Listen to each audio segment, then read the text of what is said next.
圣上亲赐灵佛在此，见佛入见圣上，让开！哼，从未听过。好大胆子！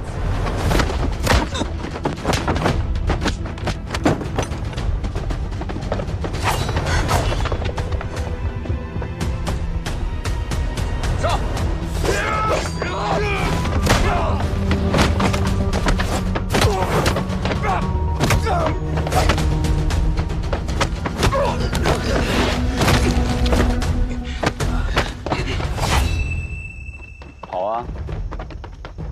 怎么不跑了？疼不疼？嗯，疼不疼？你可以拿走我这只眼睛，但你这条命我得拿走。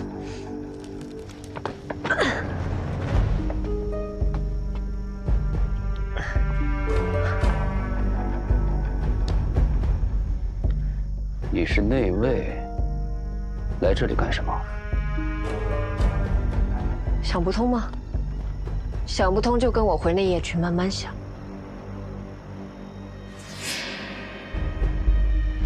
绑上石头，沉下去。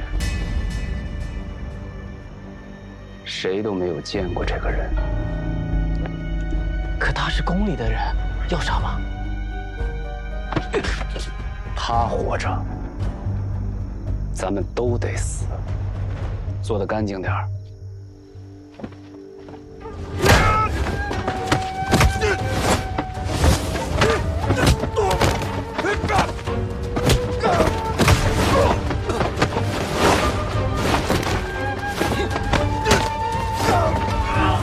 什么人在此闹事啊？大人，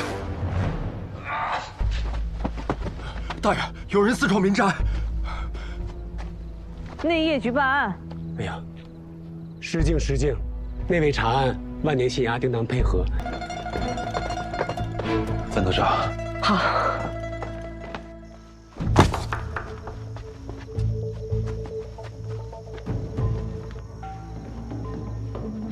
蒋廷尉没有告诉你们，我不光是内卫，还是当今圣上的亲侄女，福昌县主李佩仪吗？你们还是选一个人把我推下去吧，这样圣上查起来，只需要选一个人诛九族就行了。你去。我，可他是县主啊！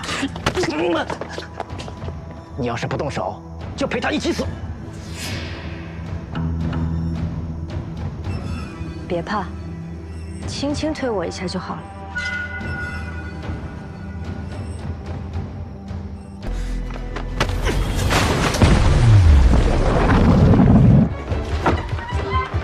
县主，县主！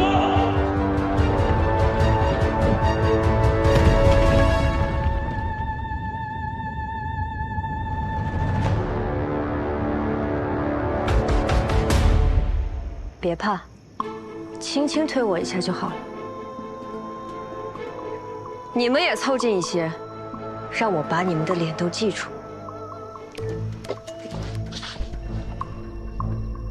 我是死在寿红楼里的，杀了我，你就是他们选出的替死鬼；救了我，你就是我的恩人。我会记住你的。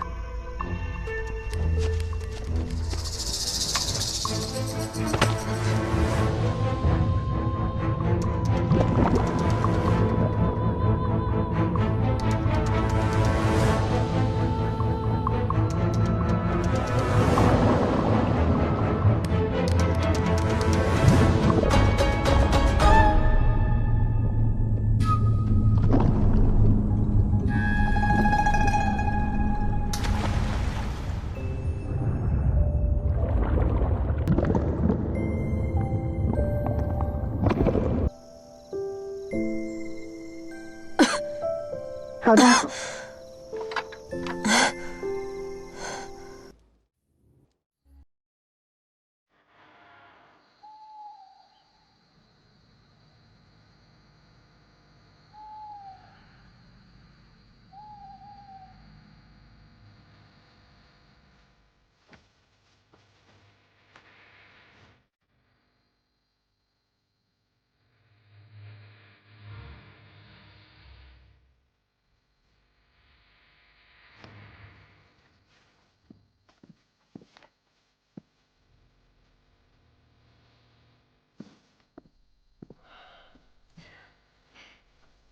将军，您刚拜师回朝，别太累。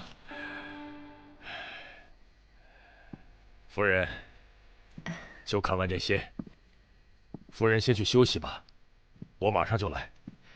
那我先去睡了。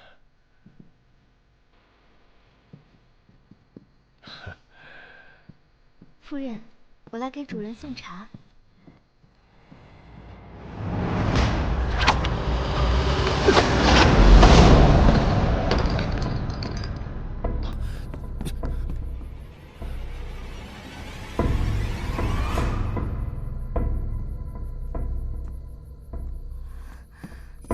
你没事吧？没事，将军。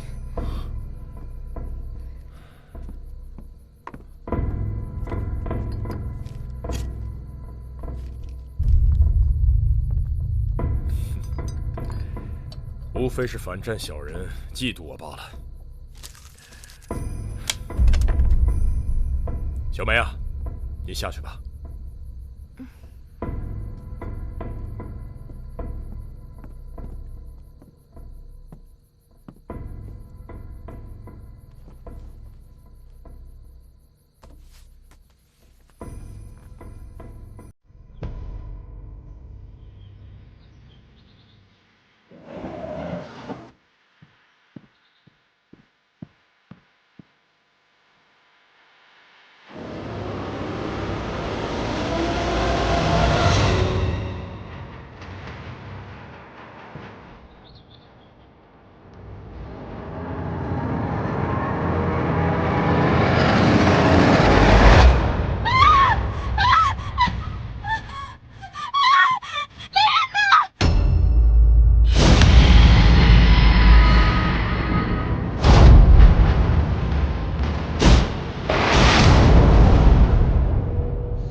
我不看了，还是你们看吧。怎么样啊？很奇怪，按理说，王科大将军武艺如此之高，一般人近身都难，怎么能被杀害得如此之惨？况且，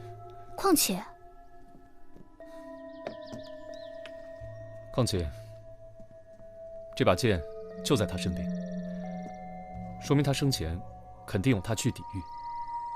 但从剑上来看，却没有丝毫痕迹，说明未能伤对方分毫，这不很奇怪吗？更奇怪的是，据我观察，这屋子上下没有第二个人的痕迹，甚至没有将军搏斗的痕迹，这屋内的设施也完好无损。难道说这是幽灵？还有最奇怪的呢，以我的观察，将军之所以只剩下白骨，并非融化或是腐蚀，那是什么？从伤口上来看，像是一点一点被吃掉的，才剩下的白骨。吃掉？没错，有的筋骨还是新鲜的，有细微的血筋和细密的咬痕，像是生生被吃掉，又或者是故意制造的假象，迷惑我。你发现什么了？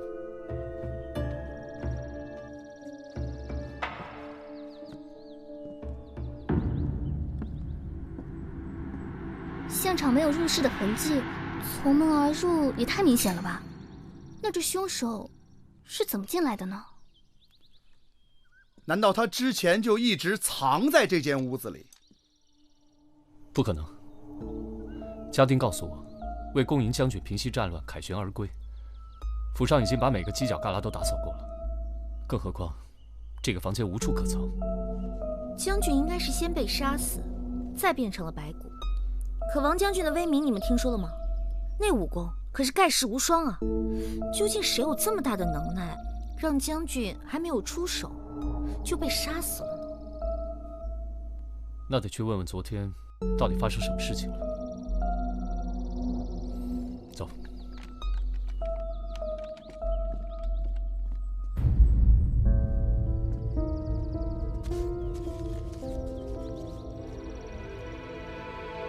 将军昨天回到府上，刚刚脱下铠甲，就急匆匆进了书房，就一直在看卷宗。昨天有什么外人来府上吗？没有。那有没有听到什么动静？喊叫声、打斗声？那就奇怪了呀，没有任何响动，凶手是怎么把将军放倒的呢？夫人，昨天晚上谁是最后一个离开的？什么时候？最后应该是小梅。昨天夫人走了之后，我去给将军送茶，之后我就走了。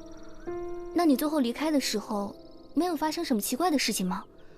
将军的表情，或者是哪里不对劲的吗？事实上，是有一些奇怪的事。哦。昨天我去给将军送茶，一晃神儿，突然射进来一支箭，那箭上还扎着一个纸条。我看将军看了那之后，并没觉得他有什么奇怪的，将军只是说，那是反战派嫉妒他升迁罢了。难道是这个？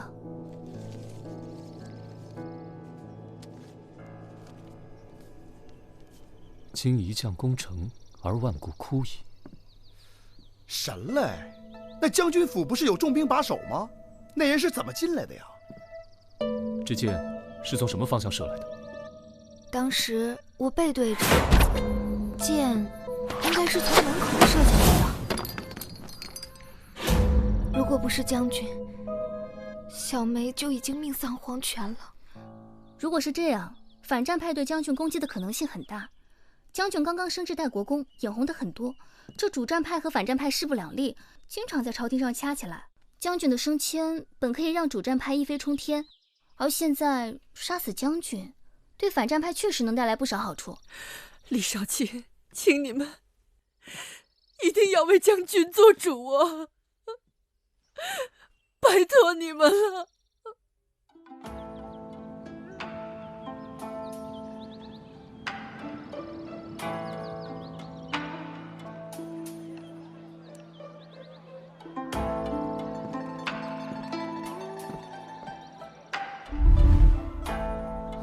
现在整个长安城都人心惶惶，你还有心玩蚂蚁呢？一天天除了吃就玩，以为你多大本事呢？行，你们俩查吧，我不干了。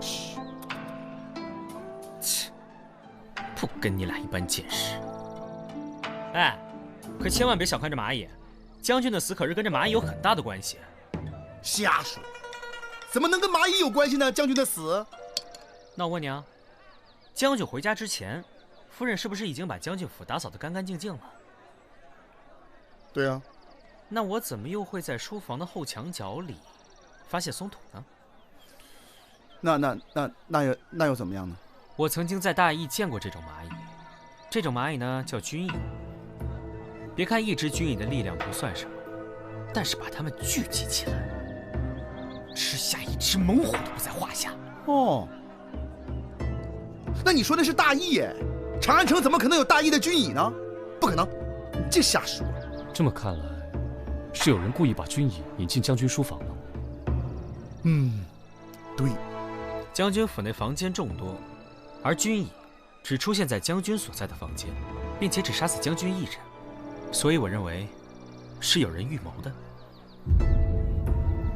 那我去查个清楚，反正在长安城，大邑的人也不多。回来。可是也不少了，这样盲目查下去，只会浪费时间。那你说咋办呢，老大？将军在多重把守之下还能被杀死，我认为凶手恐怕出自将军府内，所以还是从将军府里的人查起吧。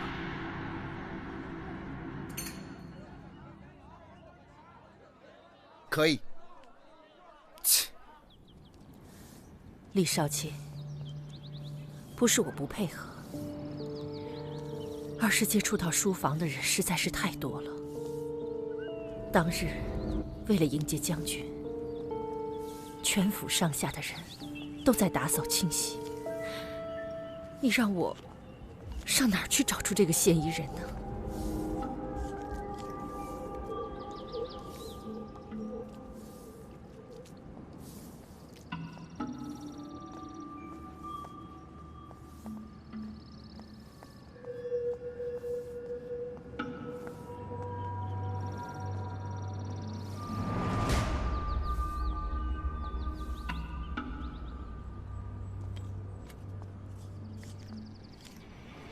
先生小心！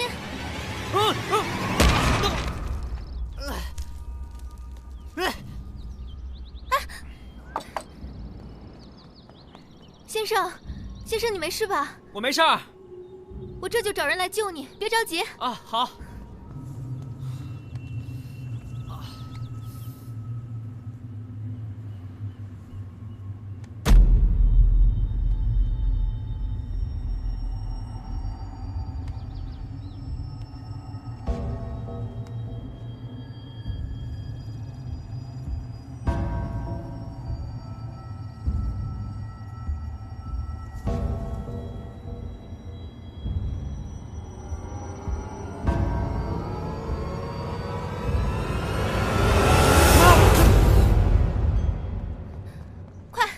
在这儿！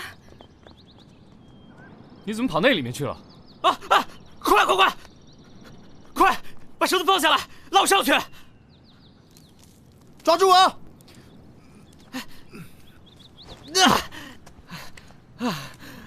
你怎么了？有什么？军医，下面有军医。军医。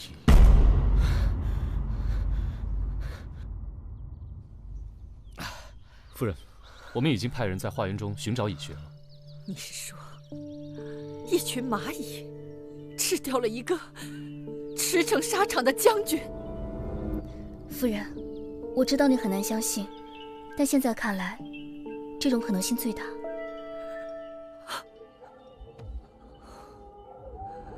在那个地洞里，你真的看到蚁穴了？没有，不过那种臭味分明就是尸臭。如果我猜的没错的话，有人在那里饲养军蚁。那你怎么可能没事呢？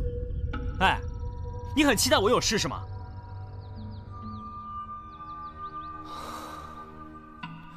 应该有防护用的暗门，军蚁就在防护门的里面。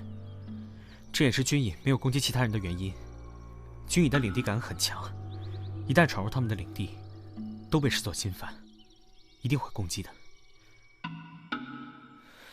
差那么一点点，我就见不到你们了。好，就算花园里有蚁穴，可蚁穴跟将军书房离得并不近，军蚁是怎么过去的？王夫人，敢问府上可有什么密室暗道？这个我也不知道。想必你们也听说过，这个将军府之前本是孙承将军的。10年前，孙承企图谋反，被陛下灭族之后，陛下才把这儿赐给了将军。对府上细微的构造，我到现在也不是很清楚。小梅，你是怎么知道那里会有危险的？我平日里面也会去打理花园，曾经掉进去过，那洞里面黑咕隆咚的，很恐怖。小梅应该早点提醒您的，幸好您没出什么意外。原来是这样啊！怎么了？我看你从将军府出来，一直都怪怪的。想起了孙承将军的案子。孙承将军作为一位立功无数的将军，没想到被判谋反罪的时候那么草率。我也能理解陛下。当年孙承坐拥兵马100万，声望颇高，万一有二心，后果不堪设想。所以说嘛，官儿当得越大，心里就越不踏实。少卿，少卿，双眼姑娘让我来告知你们，在城西山林发现马志熙尸骨。什么？我们走。是。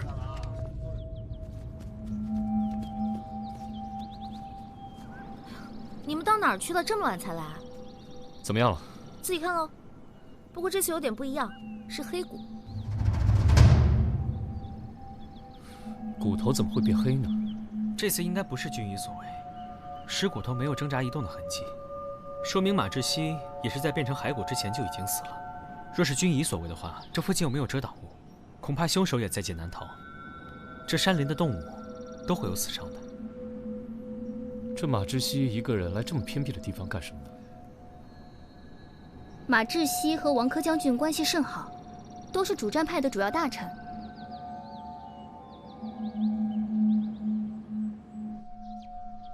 这李治和上官是怎么查案的？王将军的死因还没查清楚，这又损失一名高官。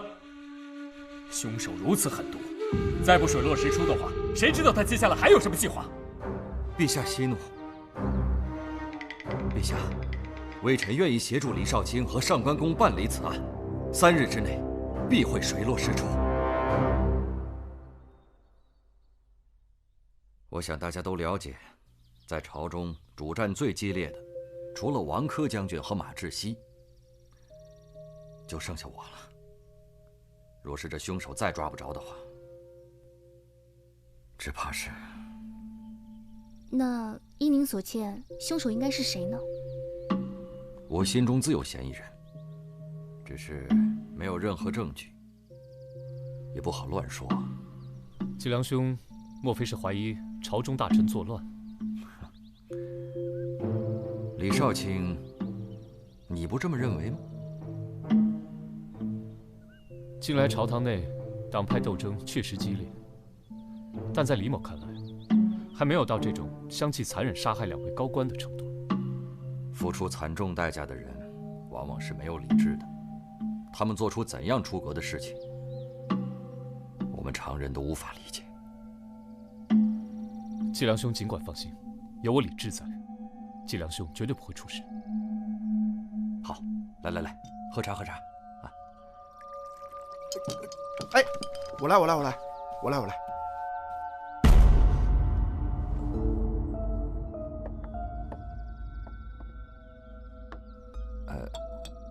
几位小坐，我去换下衣服。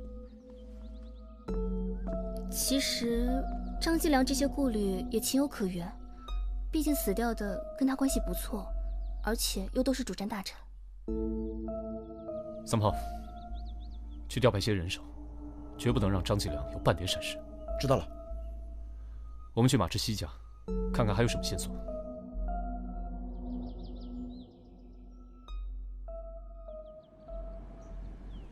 主人近来确实很奇怪，常常唉声叹气，他又是个闷葫芦，问他又不肯说，直到昨天晚上，主人收到了一封信。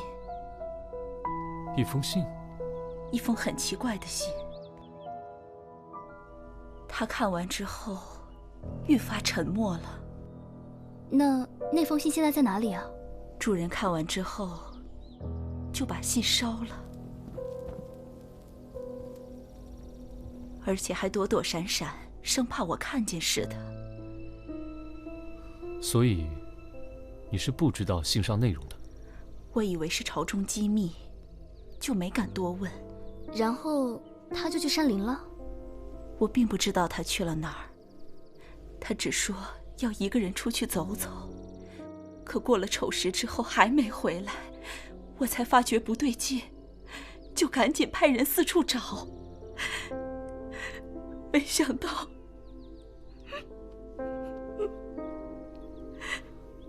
那你可看到送信的是谁？没有，是门童在门口捡到的。主人看过信，神情紧张，我就随口问了句发生什么了，可他就大发雷霆。这样啊，这就奇怪了。难道马志熙跟凶手认识？马志熙明显在极力遮掩些什么事，这里面恐怕还大有文章。我还是不习惯那么多人跟着，所以已经把你的人打发走了。外面危险，还请张兄千万小心行事。哈，多谢李少卿美意。这位是萨摩先生吧？早就听闻萨摩先生聪慧过人，今日一见，果然是英雄出少年呐。你吃。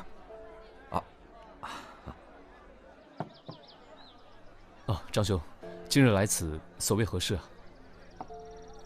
实不相瞒，当日替李兄求情，跟陛下夸下海口，说3日之内将罪犯捉拿归案。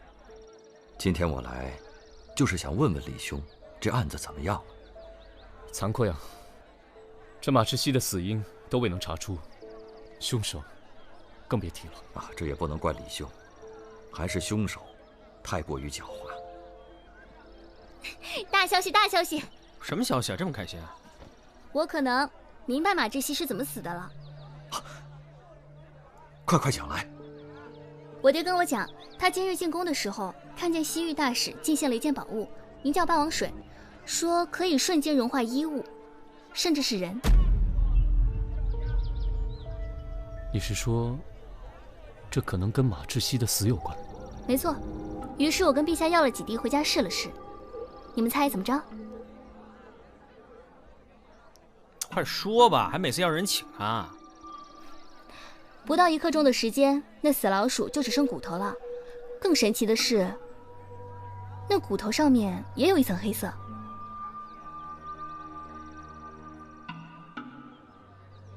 那这么说来，马志熙跟王珂的死，跟西域脱不了干系。我看啊，这个什么大使嫌疑最大。不应该啊，这个西域大使我也知道，他昨天才来到长安的，根本没有时间筹备王将军的死啊。况且他这次是来求和的，如果杀了朝廷命官，这不是引火自焚吗？那如果不是这个西域大使，为什么2次作案都用的西域特有的武器呢？2种可能，要么栽赃陷害，要么图方便喽。不是我说啊，西域有些东西啊，可比大唐的刀剑好用得多。或许这个人他不是西域人，但是他擅长利用西域的特有药品呢。张兄，有话直说。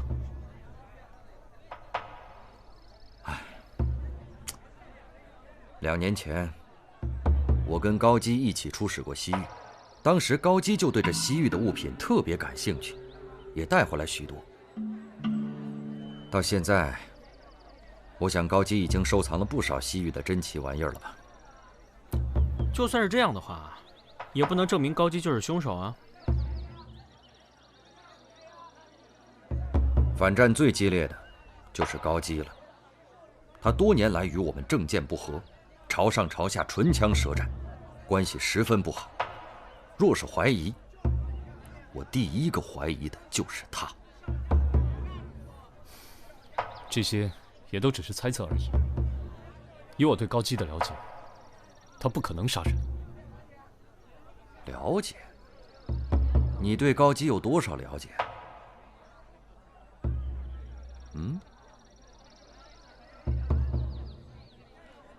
嗨，我呢，也只是猜测罢了。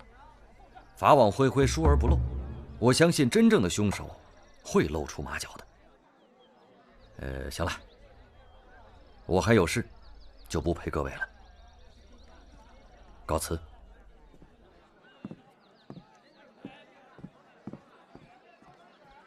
我觉得张继良说的很有道理。你知道你有哪2大缺点吗？你说。太重义气，太相信直觉。我开始背案宗的第1天，我爹就告诉我一句话，我现在告诉你。说。永远都记得，官场是血腥的。好，那就劳烦上官姑娘，好好给我讲一讲高基的家史，让我对他有更多的了解。高基跟突厥战争可有千丝万缕的关系。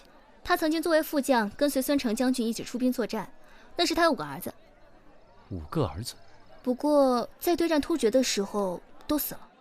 虽然儿子为国战死，让他一路升官，可也因为战争，连个传宗接代的人都没有，怪不得那么反对战争呢。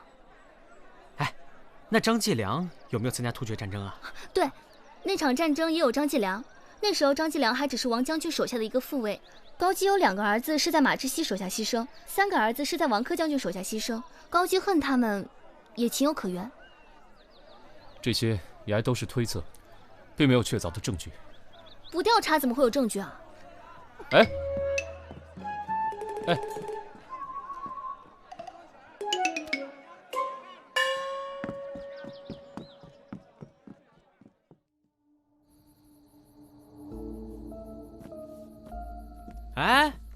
怎么样？哎呀，真没说啊，这不查不知道，一查吓一跳。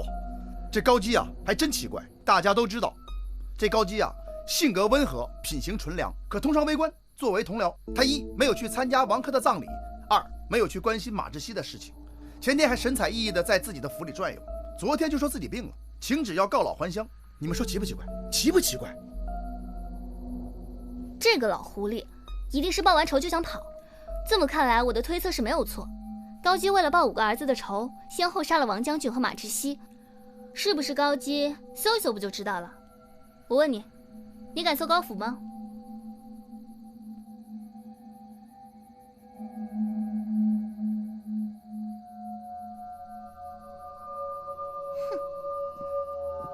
紫苏姑娘，报告少卿，不好了！怎么了？张继良死了。啊？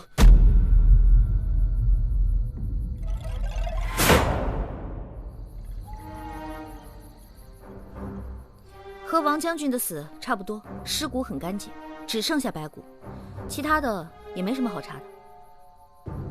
哎，你们看，他的手指着鞋子，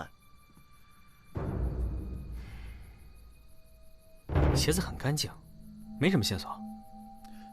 你看这鞋子的摆放啊，一高一低，低有基础的含义。高基，这是张继良给我们留的线索呀。按照你的逻辑，他的3根手指伸展，我还说是3炮呢。你去。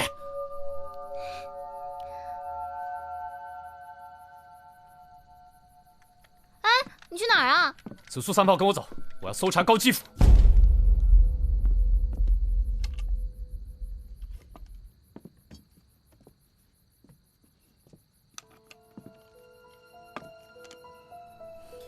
啥也没有啊，你那儿有什么发现吗？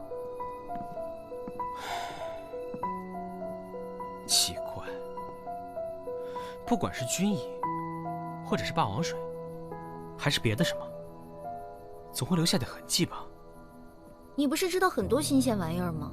连你都没发现，看来这次啊，真的是没辙了。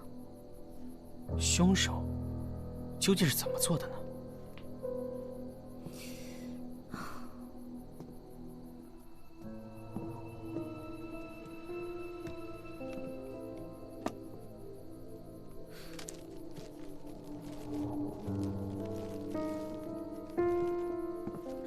三摸，你看，这是他吗？是啊，怎么了？长得还挺帅的。哼，我本来以为他的肩胛骨突出，2肩会不一样高呢。哎，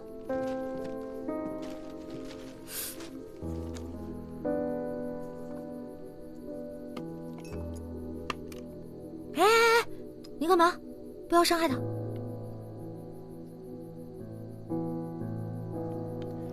白骨这么干燥，分明不是昨夜死的。可是为什么呢？突厥战争，张继良，5个儿子。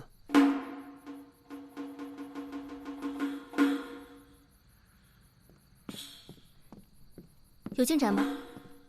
紫苏，来得正好。怎么了？我有事要问你。什么事儿啊？关于孙成将军。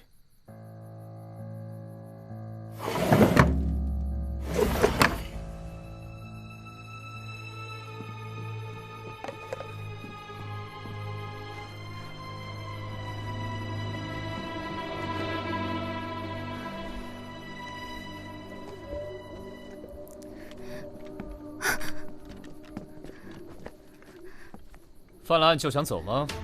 我不知道你在说什么。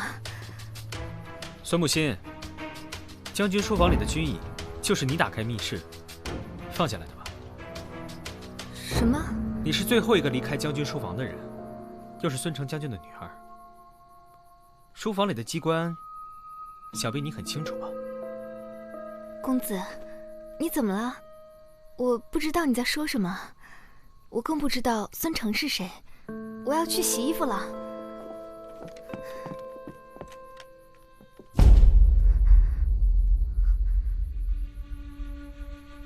那儿在花园里，我还没有掉进岩洞，你就已经预知了岩洞的所在。先生小心！我这就找人去救你，别着急。着急的把我救上来，看似好心，实际是担心我发现岩洞的石门背后就是军医的义学吧？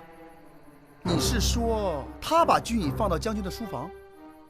不对呀，你不说军椅在后花园吗？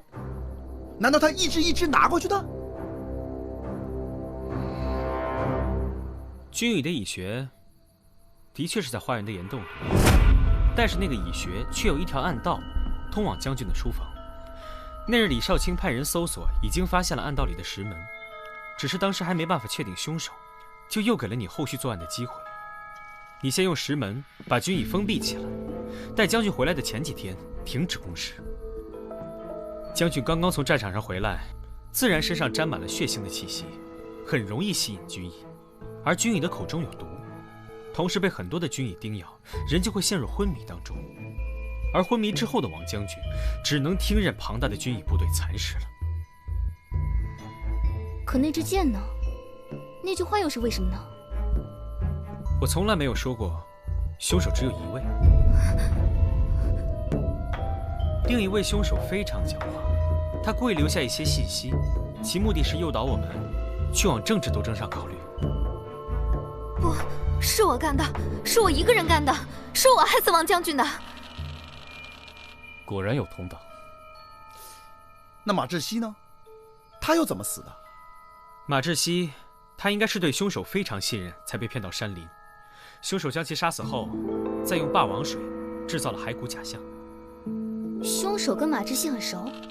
不止很熟，恐怕马志熙临死都以为凶手还是他的忠实的部下。你说的难道是？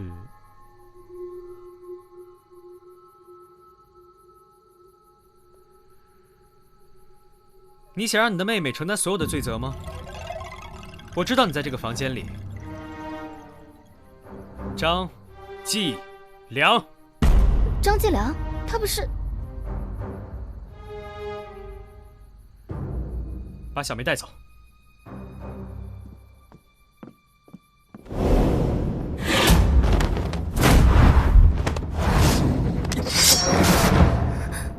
你没事吧？张继良，你终于肯出现了。你的这个计划堪称是完美。你料到，我们都会查到王珂和马之熙的死都跟西域有关，所以除去了没有作案时间的西域大使之外，我们唯一可以怀疑的，便是在朝中了解这些并收藏这些的高基，再加上我们在现场收集到的字条，以及朝中两个党派之间的斗争，还有你在马之熙死后来樊社向我们表述对高基的怀疑后也离奇死亡，我们自然就会怀疑到高基身上。可惜啊！可惜什么？可惜你这个计划太过完美，所以才露出了破绽。为什么？你在凶案现场摆下布局，制造成临死前指认凶手的样子。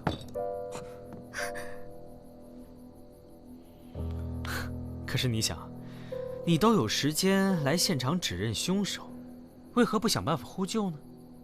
你的情况跟王珂不同，你的夫人就住在隔壁，可她浑然不知你被杀害，这不是很奇怪吗？而且，不管是军蚁还是霸王水，都会在现场留下痕迹。可是我们检查过了，房间内外都没有军蚁的痕迹。直到双叶指出白骨的肩胛骨突出，这才提醒我，那具白骨不是你的。那么既然你没有死的话，原因就很明显了。是你想嫁祸给高姬。那他为什么要这么做呢？刚开始的时候我也有疑虑，就算你想嫁祸高姬的话，也没必要杀死王珂和马志熙呀。可后来我了解到，突厥战争当中，高姬是孙成大将军的副将，而孙成大将军也正是在这场战役当中被认定为谋反。那么为什么作为副将的高姬却安然度过了这场劫难呢？原因只有一个，那就是高姬被收买了，甚至帮助了对方来陷害孙成大将军。而陷害孙成大将军的2个人，就是王珂和马志熙。后来我从子苏的口中得知，孙成大将军育有1儿1女，女儿就是小梅孙木心，儿子就是你。残忍地在战场上杀害了高姬5个儿子，并引导我们抓捕高姬的张继良，或者说孙沐尘。这都是你子虚乌有的猜测而已。子虚乌有？我不知道你们2个人是怎么免于一死的。可是我了解到，当年陛下为了解心头之恨，曾在孙家人身上落下罪字，以防逃脱。哎，我来。怪不得你当时有意遮掩。是我又怎么样？哥哥，是我杀了王珂，是我杀了马志熙，是我诬陷了高姬，但是他们该死，都该死。哥，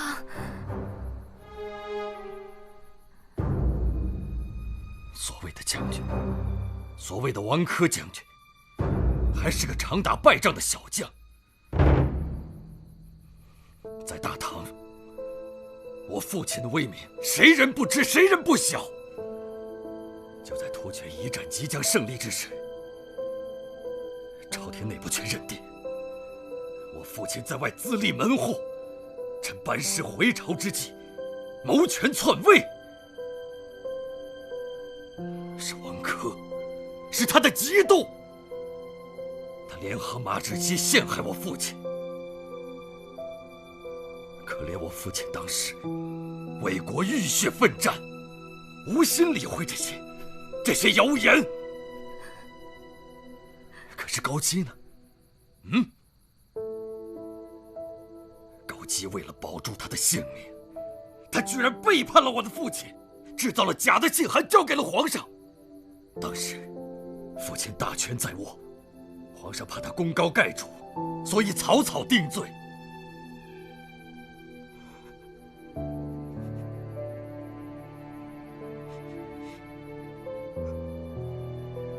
漫漫朝战，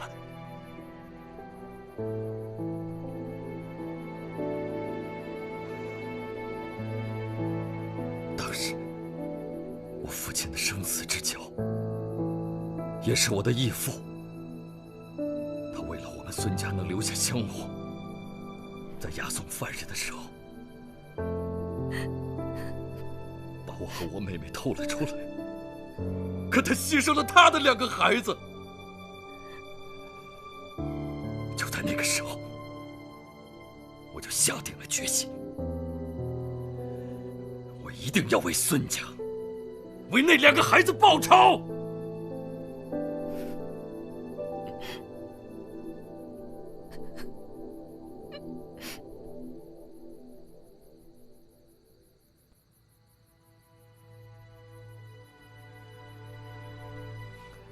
为了报仇，我准备了很多年。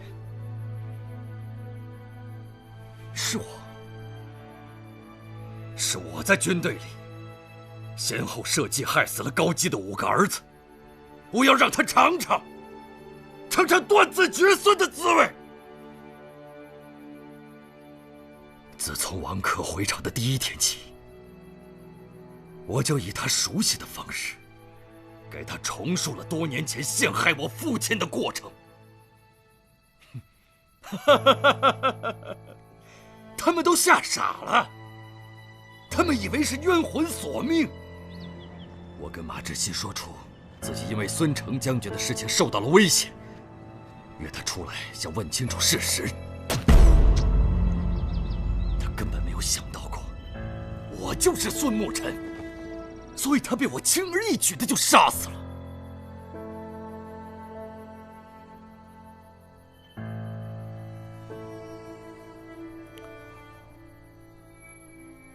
大仇已报。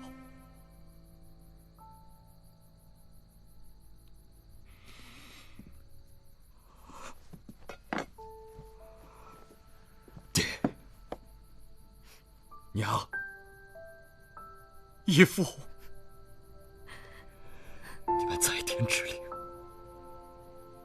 可以安息了。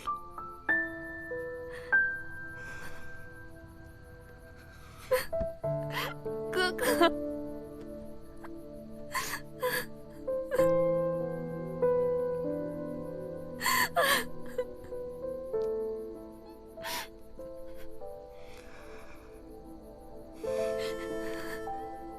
小梅，这么多年，我们过着形同陌路的生活，哥哥都没有好好看过你。你看，这一转眼，长高了，也漂亮了。哥哥，哥哥对不起你，没让你过上好日子，还在仇人的家里干活，委屈你了。没有，没有，哥。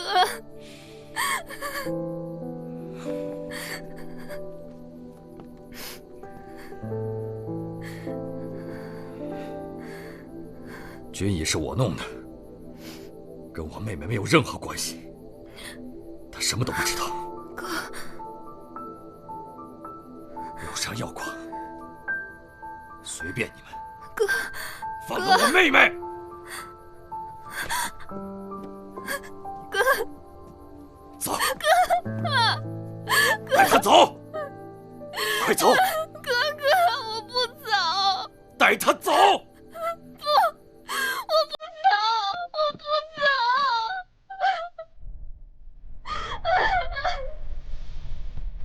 子苏，带小梅走。走！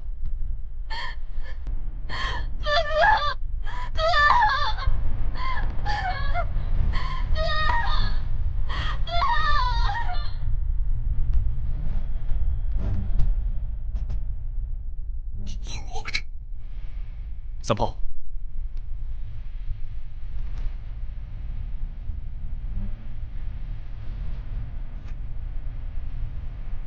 活着。